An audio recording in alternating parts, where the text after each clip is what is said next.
Bueno, con todo esto vamos a empezar la clase de hoy, que es sobre la prosa renacentista, hemos dicho, ¿de acuerdo? Bien, la prosa en el siglo XVI tenemos que ver que hay dos tipos sobre todo, ¿vale? Una prosa didáctica y una prosa narrativa. La prosa didáctica, su finalidad es la de enseñar, la de que el lector de ese texto se lleve una enseñanza, un aprendizaje, ¿de acuerdo? Dentro de la prosa didáctica vamos a tener tres tipos de textos: los diálogos, la prosa histórica, los libros morales o religiosos, ¿de acuerdo? Y dentro de la prosa narrativa, que era más de entretenimiento o incluso a veces fantasiosa, ¿no? Pues tenemos los libros de caballerías, que están basados en la poesía épica que habíamos visto en la Edad Media. Los libros de pastores, que están basados en esa poesía bucólica de pastoril, donde los pastores no eran pues pastores reales, sino que eran pastores idealizados en un mundo donde todos eran muy cultos, donde todos eran muy formados, donde vivían en un campo idílico, etc. Las novelas bizantinas y las novelas moriscas van a tratar sobre los romances bizantinos y los romances moriscos, esos poemas que trataban sobre las luchas fronterizas y las luchas entre la zona musulmana y la zona cristiana, tanto en la península como a nivel del Mediterráneo, ¿de acuerdo?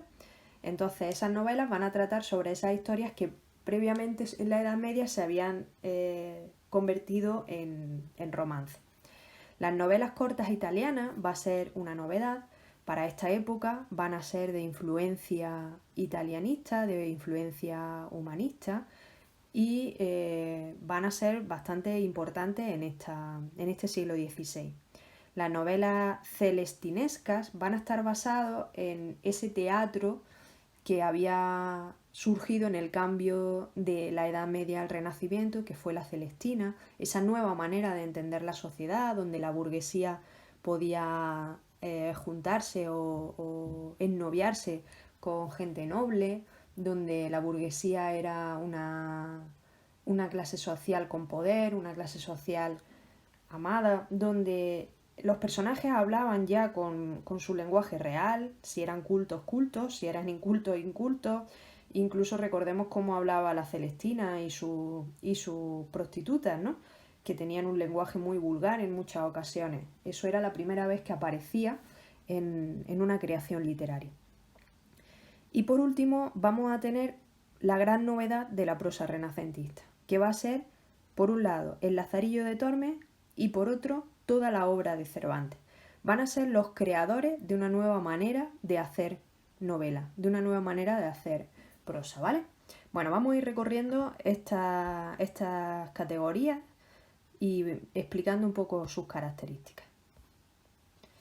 La prosa didáctica, la primera que vamos a ver, los diálogos, pues tenemos que decir que en el texto aparece un diálogo realmente, es decir, el intercambio de comunicación entre dos o más interlocutores que van a tratar sobre cualquier asunto de actualidad en ese momento o de interés para las personas en general del siglo XVI, y un personaje opinaba de forma diferente al otro personaje o afrontaba ese tema desde un punto de vista diferente.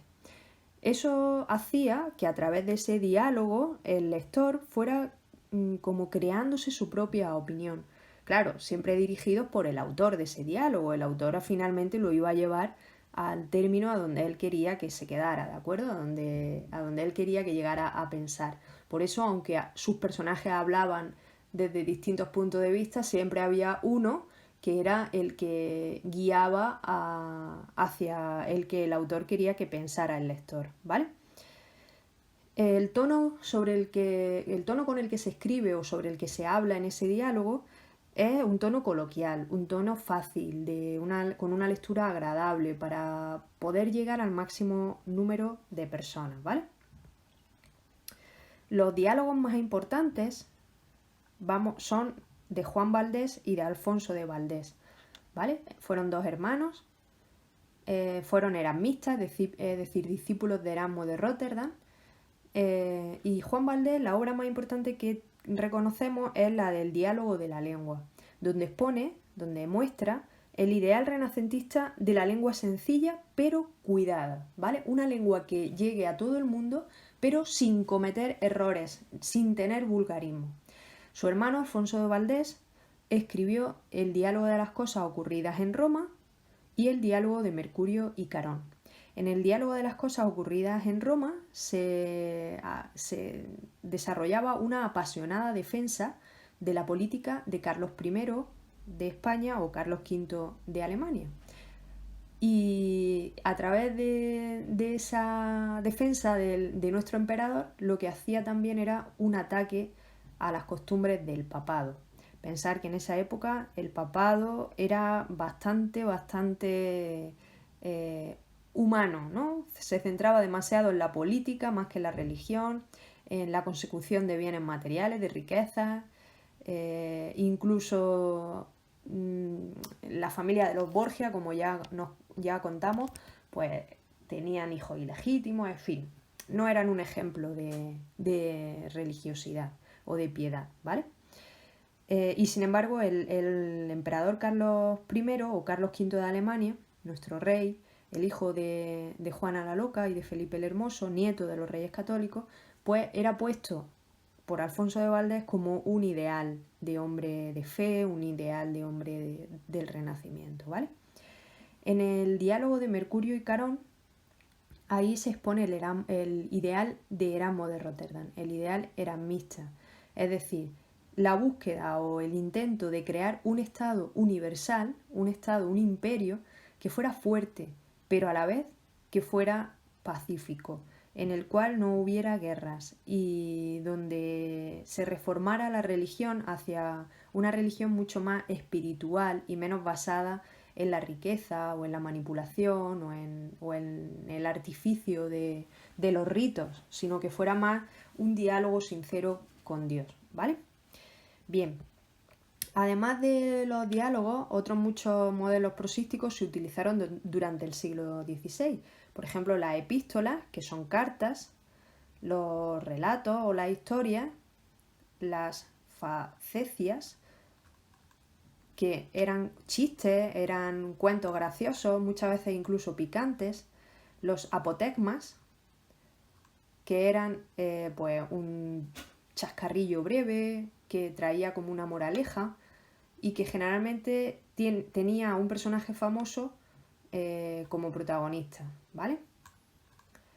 Las misceláneas, que eran mezcolanzas de distintas materias que muchas veces se mezclaban de forma inconexa y sin mucho argumento de conector, ¿vale?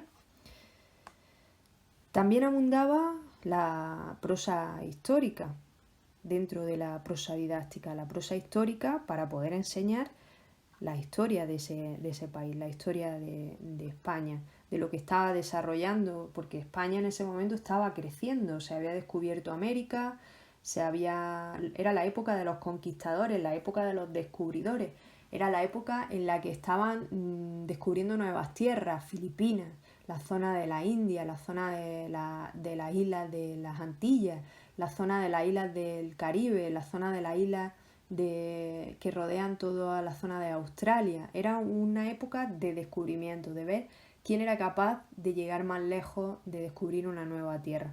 Pues todo eso los escritores tenían la conciencia de que había que fijarlo porque tenían la conciencia de que estaban haciendo historia, ¿vale?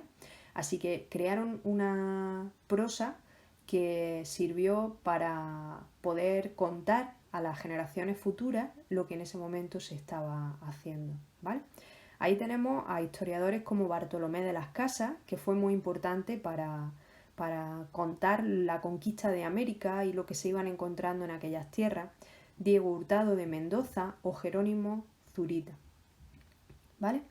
Estos se dedicaron sobre todo, los tres, a la historia de las Indias, ¿vale? Las Indias, en ese momento, recordad que se refería a América, ¿vale? Porque Cristóbal Colón en un principio sale del puerto de Palos con la decisión de llegar a establecer una ruta con la India más segura que atravesar el Mediterráneo lleno de piratas.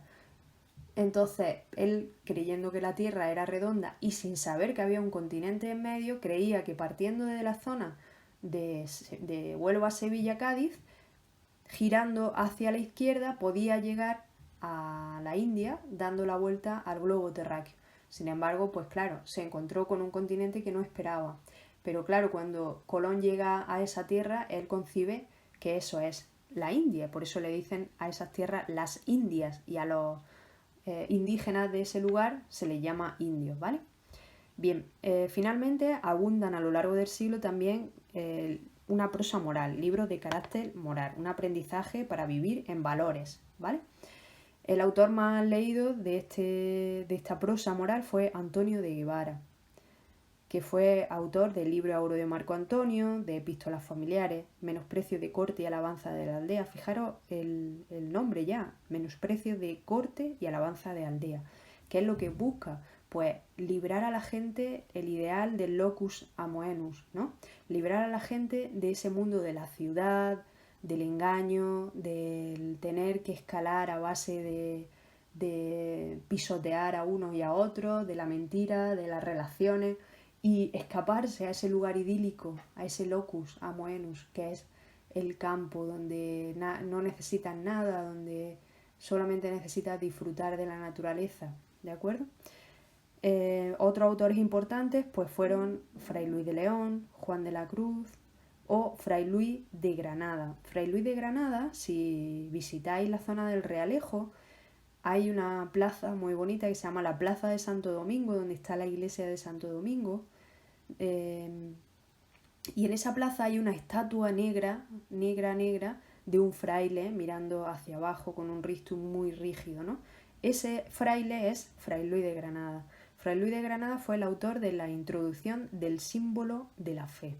A través de Fray Luis de Granada, pues lo que intentaba este autor era enseñar lo que era la fe cristiana, una fe pura, llena de espiritualidad, muy diferente a lo que el papado estaba transmitiendo desde el centro de la cristiandad. Bien.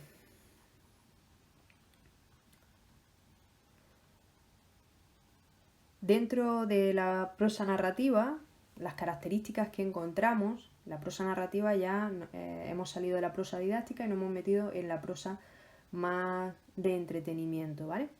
Que eso no significa que sea banal o que esté escrita con descuido o que cualquiera pueda hacerla. Tiene una categoría excelente, ¿no? Las características que tenía esta prosa narrativa era que había una enorme variedad de temas y de géneros. Se hablaban de muchas cosas, ¿vale? Todavía gran parte de las narraciones eran breves y se recogían dentro de los modelos literarios sin tener un carácter autónomo, es decir, que eran como breves redacciones que estaban dentro de otros géneros, todavía, ¿no? No se podía hablar todavía de novela. Por eso cuando llegue el Lazarillo y llegue el Quijote va a ser el gran salto de esta prosa, porque va a surgir la novela como la conocemos hoy día, ¿vale? Sí se utiliza para referirse a narraciones breves, a veces, ese término, el término de novela, pero no era la novela como lo conocemos actualmente. Los relatos más extensos se denominan de modo muy variado, se les llamaba historia, libro, tratado, vida, dependiendo de lo que tratara, ¿de acuerdo? Los más importantes de los subgéneros dentro de la prosa narrativa, pues como hemos dicho, libros de caballería. Los libros de caballería todavía hoy día se siguen editando, ¿vale? Pero en esa época lo que hacían era lo que os he dicho. Las historias que se habían transmitido a través de la poesía épica, de ese Cid, de ese Amadís de Gaula, de los romances fronterizos, de Roncesvalles, de las peleas entre los moriscos, la esclava musulmana que era raptada por el cristiano o el musulmán que raptaba a la esclava musulmana, es decir, esa mezcolanza que había en las batallas, en la manera de vivir de la Edad Media, se va a convertir en el objeto de los libros, de las historias que se cuentan en un siglo más tarde, ¿vale? En los libros ya de caballería, ya en prosa. El más importante fue una historia que refundió todo lo que se conocía, todo lo que había de teorías que habían pasado de padre a hijos, que eran orales, ¿vale? De Amadís sobre Amadís de Gaula. El autor fue García Rodríguez de Montal. Dentro de la novela de caballerías, de los libros de caballería, hay una mujer que, aunque no aparece en la diapositiva, sí la tenéis en el tema redactado, que se llama Beatriz Bernal, que parece que las mujeres no escribían en esa época, y sí, fue la primera escritora española con conciencia de estar escribiendo una obra literaria para su publicación. No escribía para entretener a sus hijos, como muchas otras mujeres, o para entretener a su marido y a los amigos en las fiestas, no, escribió con la idea de publicar. Fue la primera mujer que tuvo esta conciencia.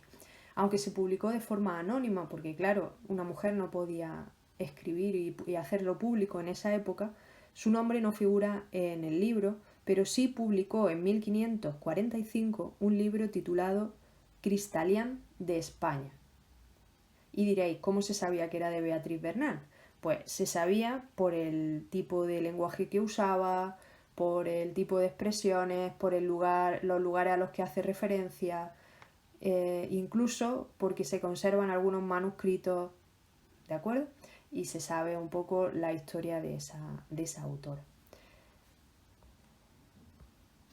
Los libros de pastores o la novela pastoril, pues es un género narrativo relacionado con el auge de la literatura bucólica, de ese locus amoenus, de esa poesía pastoril que habían creado los autores renacentistas.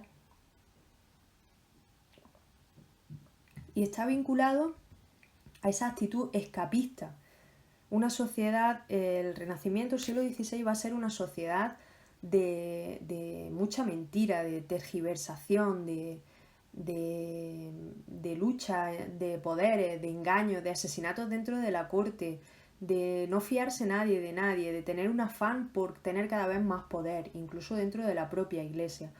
Y la gente pensante o la gente de buen corazón o con ideas un poco más amplias, lo que intentaron fue escapar de allí. Y a veces lo consiguieron de forma física y otros simplemente lo hicieron de forma mental, a través de estos libros, ¿no? A través de la creación de estos libros donde escapaban a esos lugares que ellos soñaban para una vida tranquila, una vida relajada. Representan utópicamente la vida primitiva rústica, la vida en el campo, el trabajo en la naturaleza. Una naturaleza, por supuesto, idealizada, ¿no?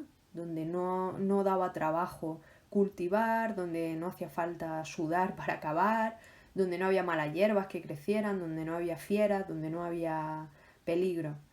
Y los personajes, los protagonistas eran pastores, pero ya os digo, unos pastores muy estilizados, con un lenguaje y un nivel cultural muy elevado, donde desarrollaban historias de amor entre ellos. El hilo conductor de la historia normalmente es un viaje. Los personajes caminan buscando la felicidad. Durante el viaje se suman historias de problemas amorosos de otros personajes que se comunican y se comparten en esos diálogos entre ellos. Estilísticamente predomina el diálogo. El papel del narrador se limita simplemente a ceder la palabra a los personajes que van interviniendo. Y el diálogo se interrumpe a veces por el intercambio de cartas y de poemas. Es decir, la conversación que ellos van teniendo solo se interrumpe cuando uno escribe un poema al otro y se lo entrega, o escribe una carta y se la entrega. Se caracteriza por el comienzo in media res. ¿Eso qué significa? Pues que in media res, una traducción, los que estáis dando latín, significa en el medio de la cosa. Es decir, la historia aparece a mitad y desde esa mitad va a ir contando lo que va a pasar después y lo que había pasado antes, ¿vale? Como esas películas de los juicios, donde empieza la película en el juicio y con los testimonios de los testigos y de los acusados y demás, se va volviendo a cuando se produjo el robo o el asesinato y luego avanza la historia a lo que el juez dicta de sentencia, ¿no? Pues así era la historia, in media res, ¿de acuerdo? Y también se interpolaban historias de esos personajes que se iban encontrando en ese viaje, en ese camino, con los que hablaban y contaban sus propias historias. Por lo tanto, el hilo conductor va a ser el viaje, ¿vale? Y en ese viaje, al ir encontrando ese personaje, pues el diálogo va a servir para ir contando tanto la historia de los protagonistas iniciales como la de los nuevos personajes que se van a ir encontrando, ¿vale? Las más importantes son las que tenemos aquí delante, ¿no? Los 7 libros de la Diana, de Jorge de Montemayor, Diana enamorada, de Gaspar Gil Polo, La Galatea, de Miguel de Cervantes, La Arcadia, de Lope de Vega. Si os fijáis, Diana, Galatea y Arcadia, la Arcadia, que no es la mujer que se llamaba Arcadia, como ahora decimos la Sandra o la Mari, sino la Arcadia, que era un lugar.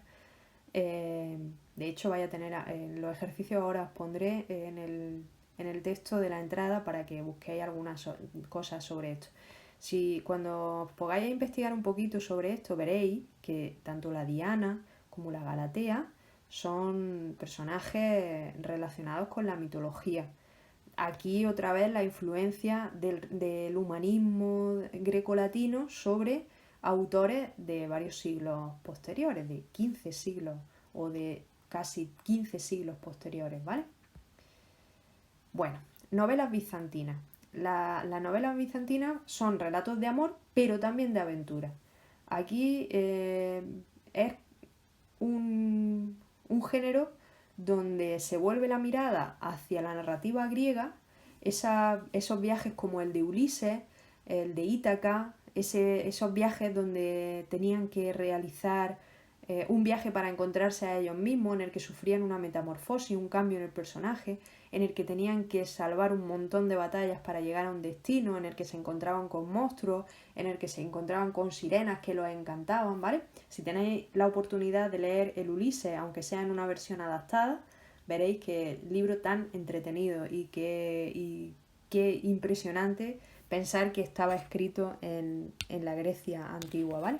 Bueno, pues inspirados en ese tipo de relatos son los que van a escribir en las novelas bizantinas. Van a ser relatos tanto de amor como de aventura, ¿vale? Y van a ser viajes donde van a tener que solventar una serie de cosas. El viaje va a ser el enfrentamiento, va a representar el enfrentamiento de los protagonistas consigo mismos, igual que pasaba en el Ulises, por ejemplo, en la Odisea, en el viaje a Ítaca, porque lo que en realidad están haciendo, aunque se describe como un viaje exterior donde van surcando mares y encontrándose con imprevistos y con batallas y con monstruos con los que lidiar, en realidad lo que están haciendo es una metamorfosis de ellos mismos. Están creciendo, están madurando, están aprendiendo de ellos mismos, ¿vale? Y ese viaje solamente se va a ver superado cuando hayan encontrado la mejor versión de sí mismos. ¿Esto lo van a hacer solos? No. Recordad que en esta época eran creyentes, ¿no? Lo seguimos siendo, yo soy creyente. Pero bueno, en esta época la figura de Dios seguía en todas partes, ¿no? Solo va a ser superada el viaje cuando consigan ser perfectos, pero no solo a través de su esfuerzo y de su lucha, sino también con la ayuda de la gracia divina. Durante el viaje, el protagonista o los protagonistas van a tener que superar una serie de pruebas, igual que le pasó a Ulises en la Odisea, ¿vale? El ataque de piratas, tormentas que desencadenan naufragios, estar en una isla desierta y sobrevivir, ser atrapados y encarcelados por piratas y tener que liberarse, etc., ¿vale? Estilísticamente, es decir, sus características de forma van a ser porque comienzan también in media res, igual que las pastoriles, ¿vale? Y van a ir interpolando historias que añaden como un poco de intriga o de suspense a la historia, a la narración. Las más importantes van a ser Selva de aventuras de Jerónimo de Contreras y La española inglesa de Miguel de Cervantes. De La española inglesa hay una película que ahora os pondré el enlace porque está en RTV a la carta y me gustaría que la vierais, ¿vale? Aprovechando estos días de encierro, vamos a ir viendo cine y vamos a ir viendo un poco de arte también. Las novelas moriscas estaban basadas en los romances de frontera, en los romances entre Castilla y Al-Ándalus, ¿vale? recordad que es en el siglo XV, 1492, finales del siglo XV, cuando se consigue la reconquista total de España, cuando se consigue acabar con el último reino musulmán, que fue el reino nazarí, el reino de Granada, ¿vale? Con lo cual la convivencia entre la cultura musulmana y la cultura cristiana estaba todavía presente cuando estos autores estaban vivos. En ellas, en un ambiente idealizado, se presenta la figura del musulmán, la figura del moro, como una figura, un hombre muy culto, un hombre muy respetuoso, un hombre que sigue la ley de Dios, que es piadoso, que tolera a los cristianos y convive con ellos sin ningún tipo de diferencia ni nada, ¿no? La más importante, las historias más importantes van a ser Historia del Abencerraje y de la Hermosa Jarifa, cuyo autor no se conoce, es anónima, y Las Guerras Civiles de Granada, de Giner Pérez de Hita, ¿vale? Las novelas cortas italianas van a ser de intriga, van a ser una mezcla entre tragedia y humor, y los más importantes van a ser Juan de Timoneda con el Patrañuelo y Cervantes con las novelas ejemplares, ¿vale? En esas novelas ejemplares van a ser relatos cortos donde va a ir contando con mucha ironía con lo que le pasa a los avatares que le suceden a los personajes de sus novelas, ¿vale? Las novelas celestinescas, pues ya os digo, tratan sobre el personaje de la Celestina, ¿no? Del personaje que había creado Fernando de Rojas en la tragicomedia que había hecho en el siglo anterior, ¿no? El más importante fue Francisco Delicado, que escribió La Lozana Andaluza, muy similar a lo que pasaba en la Celestina, y donde se enaltece la sensualidad, el amor carnal, el goce de la vida y fijaros lo curioso, un anticlericalismo muy exacerbado para la época, a través del humor, a través de la crítica, pero una crítica muy severa sobre el clérigo y la iglesia, ¿vale? Bien, y llegamos al culmen, a lo más importante de la novela del Renacimiento, porque a través de estas dos obras que vamos a ver ahora es cuando surge la novela como la conocemos actualmente. Y desde entonces pocas cosas se han inventado.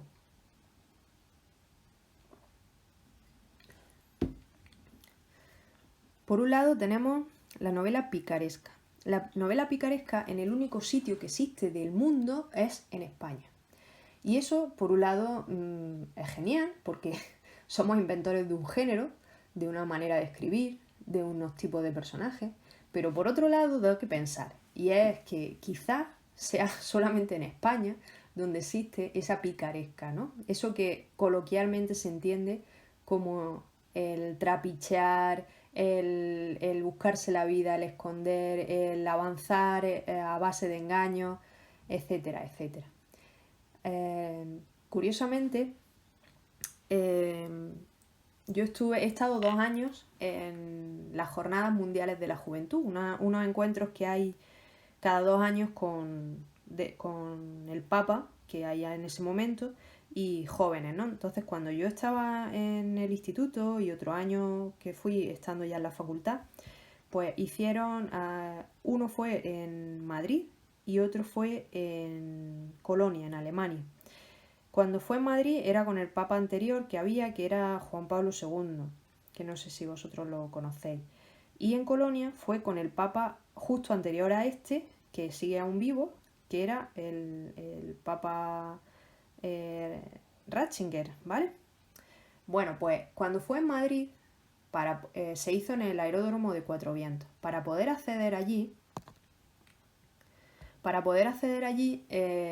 había una serie de vallas que creaban unos caminos y entre cada paso de un camino a otro pues había unos vigilantes, había muchísimos vigilantes.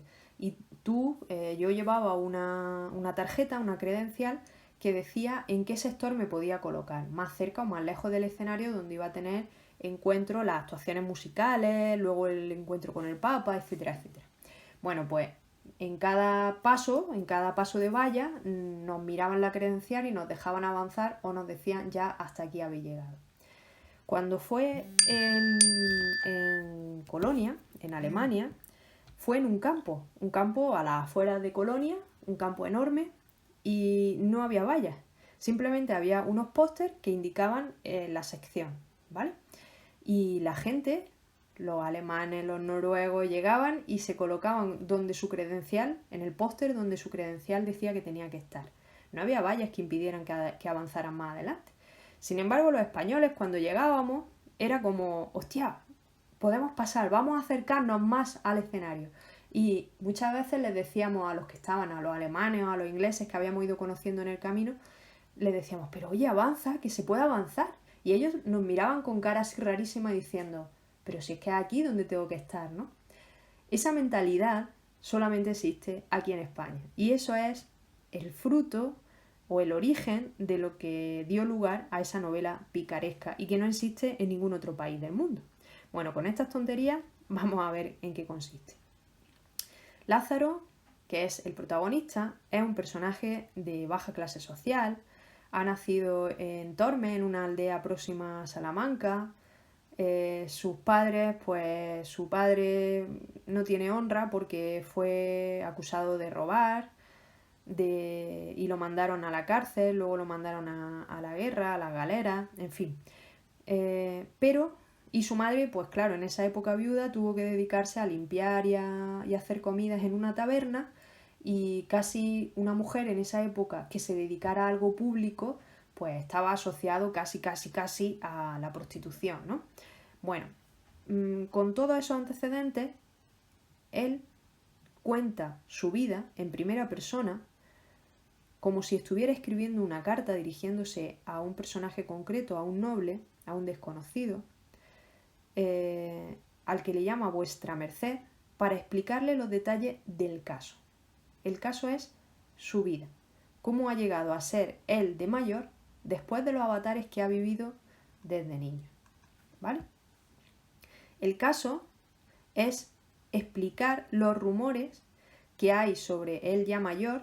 Se ha casado, justo lo leísteis en el otro trimestre, se ha casado con una mujer, y hay rumores en el pueblo, en la ciudad, de que su mujer está con él para aparentar, porque en realidad con la que está liada es con el arcipreste de San Salvador, un sacerdote, ¿vale? Entonces él quiere explicar esos rumores y un poco darles entidad y quitarles la importancia que tienen, ¿no? Para ello empieza a contar todas las desventuras por las que ha tenido que pasar desde que era pequeño, y empieza a hablarle de su vida desde su nacimiento. Y ese es el origen del Lazarillo de Tormes, ¿vale?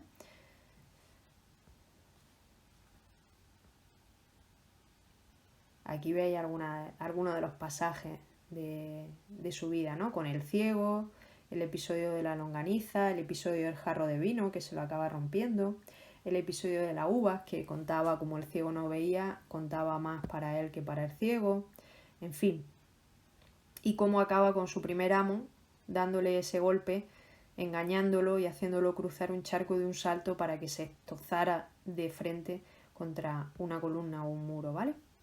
Luego el segundo amo, que va a ser un clérigo muy avaro, las penurias que pasa porque no le da nada de comer mientras él se harta, solamente le deja comer cáscaras de cebolla prácticamente, y cómo él encuentra la manera de acceder a ese baúl donde guardaba los panes.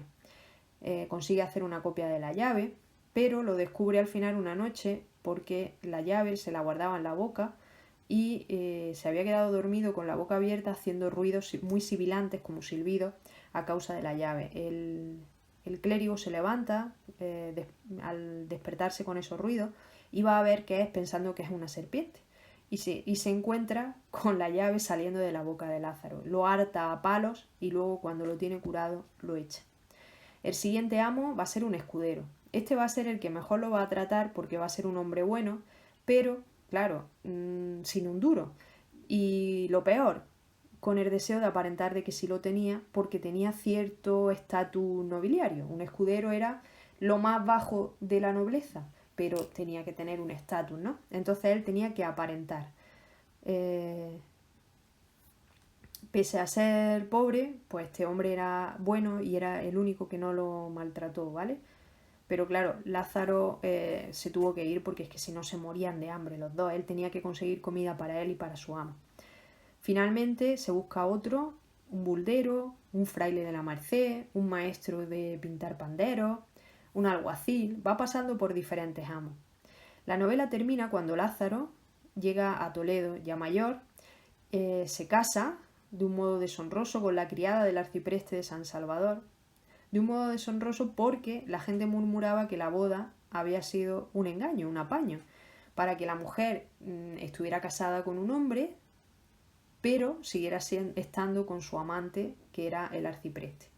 Lázaro lo niega todo, ciertas afirmaciones suyas hacen que esa negación se vea que no es real, que él lo sabe, él es consciente de ese problema, pero que se somete y que acepta esa idea con tal de poder vivir de una manera un poco digna y no seguir con los avatares que había vivido hasta ese momento, ¿no? Con lo cual él acepta esa manera de estar casado a cambio de no sufrir más penalidades. Bien, cuando la estructura, como veis, se compone de un prólogo y 7 tratados de extensión variable. Con el prólogo sabemos que la narración es una carta que va dirigida al personaje desconocido. Los 3 primeros tratados son los más extensos, los más elaborados, describen las andanzas de ese Lázaro niño, donde va uniendo la idea del hambre y la astucia, donde a causa del hambre él va desarrollando esa astucia para sobrevivir. A partir del tratado cuarto, ya Lázaro va creciendo, ya un jovencito, mejora su situación hasta llegar a lo que él llama la cumbre de su vida, la cumbre de la buena fortuna. En el teatro 7, en el tratado 7 se nos presenta como un hombre maduro ya, casado, que desempeña un oficio respetable, es pregonero, y ahí es donde surge esa idea de que él acepta todo lo que le pasa a cambio de tener una vida tranquila y una vida sin penuria. Ahí vemos esa evolución mental del niño que se había ido con el ciego para buscarse la vida y que era muy inocente, que no tenía ninguna picardía, al Lázaro último, que es capaz de aceptar el engaño de la mujer con tal de vivir de una manera más o menos decorosa, ¿vale? Bien, está contado todo en primera persona. Si hablamos de las técnicas y el estilo, pues está contado todo en primera persona. ¿Para qué? Pues para acercar a la verosimilitud. Si yo lo cuento en primera persona, es que me ha ocurrido a mí y será verdadero. También tiene otros elementos realistas, como son referencias temporales, los lugares que son reales, con lo cual podemos decir que eso podría haber pasado. Las similitudes y las simetrías que se suceden en la obra hacen pensar que es un esquema cíclico entre el deshonor de la madre de Lázaro al casarse con un negro, que en esa época era lo peor, y tener un hijo mulato, al que vive él al final de la obra, ¿vale? Lazarillo es el ejemplo de la prosa renacentista. Se ajusta al ideal de naturalidad y de verosimilitud, de realismo. Utiliza una prosa sencilla para llegar a la mayoría de la gente, tiene diálogos ágiles, un vocabulario con expresiones coloquiales que se adaptan a la condición social del personaje, no está idealizado, como el caso de los pastores de la novela bucólica, etc. ¿Vale? Bien, cuando se publica, aparecen 3 ediciones simultáneas. Vida del Lazarillo de Tormes de su fortuna y Adversidades, se llamó, con todo ese título. Fue un éxito fulminante. Y eso hizo que la Inquisición lo prohibiera. Claro, trataba temas deshonrosos, hablaba de la picaresca, hablaba de cómo los clérigos lo trataban mal, cómo eran unos avaros, cómo le golpeaban. Eso estaba muy mal visto por la Iglesia. Sin embargo, a pesar de su prohibición, siguió leyéndose en ediciones clandestinas que se hacían en el extranjero. Se imprimía en el extranjero y se traía a España. En 1573 se volvió a autorizar su impresión, ¿vale? Casi 20 años más tarde, suprimiendo los tratados 4 y 5, que eran los más irreverentes. En 1834 ya no se volvió a autorizar el texto completo hasta el 1834, que ya a partir de ese año fue cuando ya se pudo imprimir el Lazarillo tal y como lo había ideado su autor, ¿vale?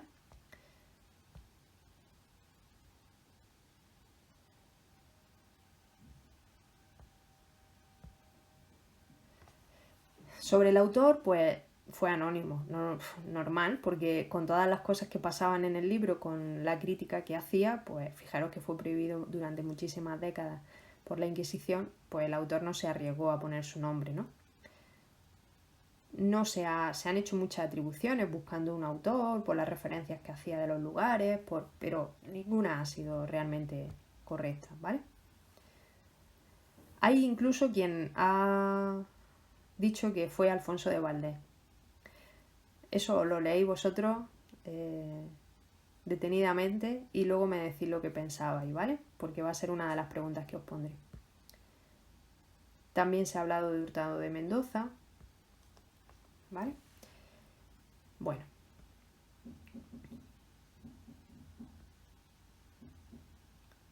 Eso es lo que hemos estado viendo sobre la estructura, el prólogo con los 7 tratados, los 3 primeros más extensos, que son los del ciego, el clérigo y el escudero, que tratan sobre la infancia, el tratado 4 y el 5, que tratan sobre los amos del fraile, el buldero y el maestro de pintar, que es la adolescencia de Lázaro, el tratado 6 y 7, que es con el capellán, y luego ya con el alguacil y el arcipreste, que es su juventud y su madurez. A partir del tratado cuarto mejora su nivel de vida y se revela que la obra es una carta de contestación a la que explica el caso de ser deshonrado como marido, ¿vale? Vale. En cuanto al espacio vemos que es una novela itinerante. ¿Eso qué significa?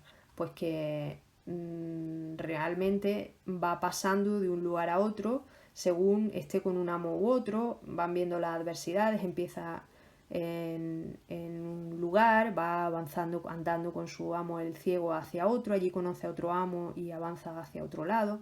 Es una novela itinerante, pero todos los espacios por los que pasa son urbanos, ¿vale? ¿Por qué? Porque lo que quiere reflejar es esa idea del locuo moeno. ¿Dónde ocurren las cosas malas? ¿Dónde ocurren las penalidades de Lázaro? ¿Dónde ocurren la envidia? ¿Dónde ocurren los engaños? En la ciudad, ese lugar del que huyen los autores renacentistas para refugiarse en el campo. El tiempo hay cierto desfase, ¿no? La infancia de Lázaro, hasta los 12 años, ocupa pocos párrafos.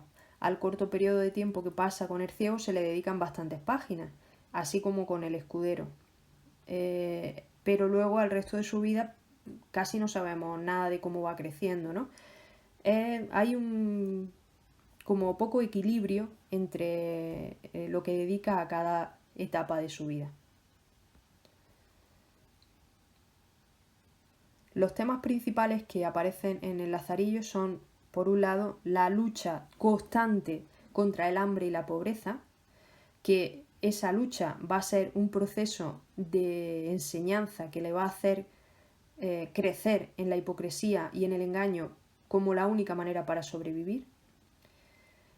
El tema de la honra, que al principio en la Edad Media la honra era algo vital, ¿no? Una persona deshonrada era como una persona muerta. Y aquí en el Renacimiento se va a ver que tampoco es tan importante, o por lo menos van a intentar hacerlo ver, ¿no? Fijaros que él escribe esto para salvar su honra, ¿no? Sin embargo, lo que está haciendo es intentar dar una tranquilidad económica y una tranquilidad a su vida después de todas las penurias que había pasado. Y luego también el tema que va a estar muy patente, muy latente, perdón, en el Lazarillo va a ser la crítica anticlerical ante la Iglesia. De hecho, 5 de los amos de Lázaro pertenecen al estado eclesiástico. Y 5 de ellos se mueven por la avaricia, por la lujuria, explotan a Lázaro, lo dejan sin comer, le pegan. Lo que hemos hablado del lenguaje y del estilo.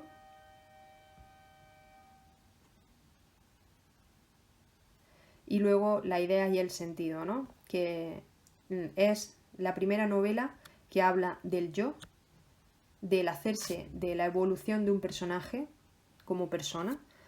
Es la primera novela que habla de una maduración no solo física, sino también psicológica, de un crecimiento, de una metamorfosis del personaje y de una integración entre lo que hace y la evolución de su dignidad, ¿vale?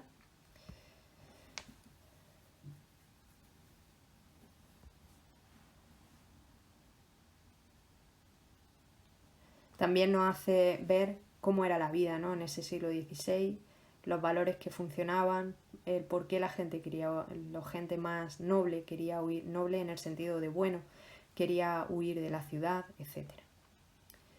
Hay una crítica social muy dura, crítica a través del comportamiento de los personajes y sobre todo crítica al sistema social existente, donde la avaricia, la lujuria estaba bien vista y sin embargo el ser honrado pues siempre te llevaba a la pobreza o a una vida llena de penalidades, ¿no?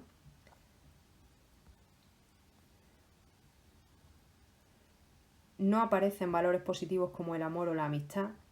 De hecho, Lázaro no tiene amigos, acaba siendo repudiado, echado y maltratado por todos los amos. No tiene cariño, porque la única persona que lo había querido, que era su madre, pues lo tiene que dar para que pueda buscarse la vida, etc. Si veis, vais viendo las imágenes que van apareciendo, son representaciones de Lázaro por pintores del siglo XVI y siglo XVII. Fue un personaje tan importante que los grandes pintores como Velázquez, como Goya, pues quisieron dejarlo retratado en su obra, ¿vale? Los rasgos de la novela picaresca en general, que a partir de Lázaro veremos que surgen más, como el Buscón, de Quevedo, etc. Es un relato con una autobiografía ficticia, habla en primera persona, pero es un personaje inventado, tiene sus orígenes en una vida muy miserable, pasa por una serie de amos a los que sirve de una manera muy dura, con muchas penalidades. El carácter picaresco del protagonista va creciendo conforme él va teniendo adversidades, se vuelve astuto, se vuelve receloso, se vuelve un personaje listo que va creando tretas para poder sobrevivir.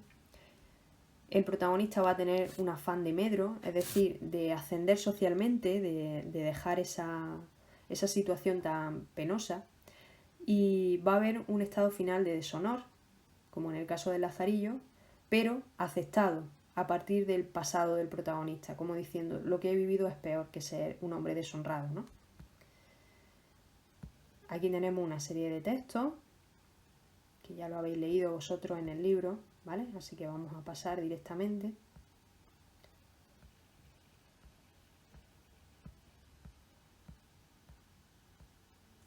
Y la siguiente clase se la vamos a dedicar a Miguel de Cervantes, ¿de acuerdo? Entonces, hasta aquí. Ahora en el ejercicio escrito os pongo lo que tenemos que hacer.